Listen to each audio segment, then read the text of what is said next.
Former President Donald Trump is proposing a sweeping new federal crackdown on urban crime, aiming to address what he describes as a crisis in America's largest cities.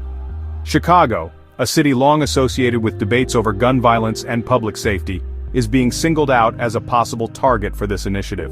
Under the plan, National Guard troops would be deployed to support local police departments, marking a significant shift in how public safety is managed, moving responsibility from local authorities to the federal government. Supporters of the proposal argue that federal intervention is necessary in cities where local efforts have repeatedly fallen short, believing that the presence of the National Guard could help restore order and reduce crime rates. However, critics warn that bringing in federal troops could escalate tensions, erode trust between communities and law enforcement, and lead to the over-militarization of city streets, making residents feel less safe rather than more secure. The debate has sparked intense discussions among city leaders and government officials, raising important questions about the balance of power between federal and local governments, and what strategies are truly effective for keeping cities safe. For many Chicago residents, the idea of federal intervention brings a mix of hope for increased safety and concern about the potential for unintended consequences that could disrupt daily life. Ultimately, this proposal highlights the deep divisions and passionate opinions over how best to address persistent urban crime, and whether federal action is the right path forward. The deployment of the National Guard in Washington, D.C., stands as a significant model for how federal intervention might unfold in other major cities, including Chicago. In the nation's capital, the Guard's presence was not just a show of force, but a carefully coordinated effort to restore order during moments of crisis and uncertainty. During periods of unrest and high-profile events, the National Guard worked alongside local police, providing critical support to law enforcement agencies. Their collaboration helped maintain public safety, manage large crowds, and prevent violence from escalating further in the heart of the city. Supporters of this approach argue that the rapid federal response was instrumental in stabilizing Washington, D.C.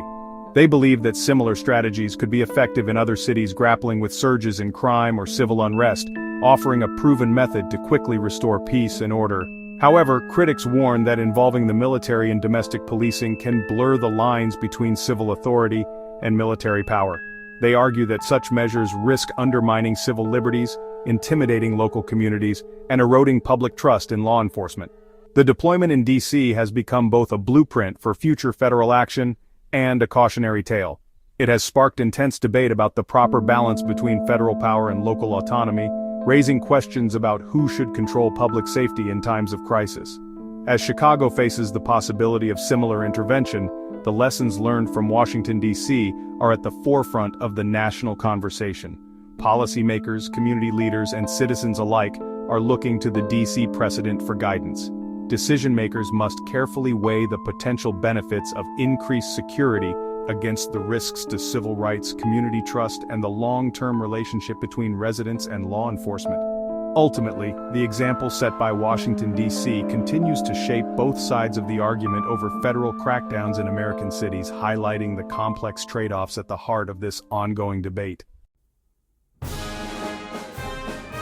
Sending federal troops into Democrat-led cities is a flashpoint in America's political divide.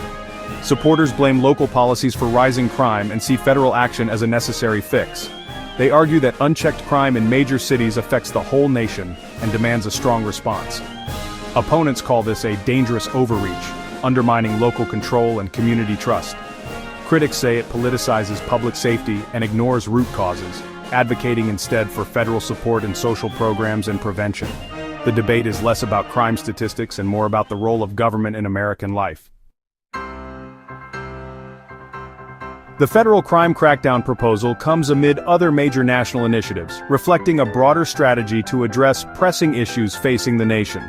The White House's Make America Fentanyl Free campaign targets the opioid crisis, linking drug policy to public safety. This initiative aims to reduce the devastating impact of fentanyl on communities across the country. Trump's push to reshape the judiciary and his ongoing legal battles also dominate headlines, fueling his narrative of fighting entrenched institutions. His actions have sparked both support and controversy, highlighting the polarized nature of current American politics. These issues, crime, drugs, courts, intersect in a political climate defined by division and high stakes. The debates are often intense, reflecting deep-seated differences in how Americans view justice and governance. The Chicago proposal is just one piece of a larger puzzle, reflecting broader debates over law, order, and justice. It underscores the complexities of addressing urban crime in a way that balances safety and civil liberties. Understanding these connections explains why the crackdown resonates with some and alarms others. The varied reactions highlight the diverse perspectives within the American populace. The nation's response to urban crime is shaped by this complex, contentious backdrop, where every policy decision can have far-reaching implications for communities and the country as a whole. The debate over federal intervention in cities like Chicago reveals America's deep political rifts. One side demands decisive federal action to restore order. The other warns of overreach and lost local control. The outcome will shape not just Chicago, but the future of federal-state relations and urban policy nationwide. This is a test of how far federal power should go in addressing local crises. At its core, the debate is about freedom, security, and the proper role of government. Finding common ground will be difficult, but the stakes, public safety and national identity, couldn't be higher. The path chosen will define how America's cities confront their greatest challenges.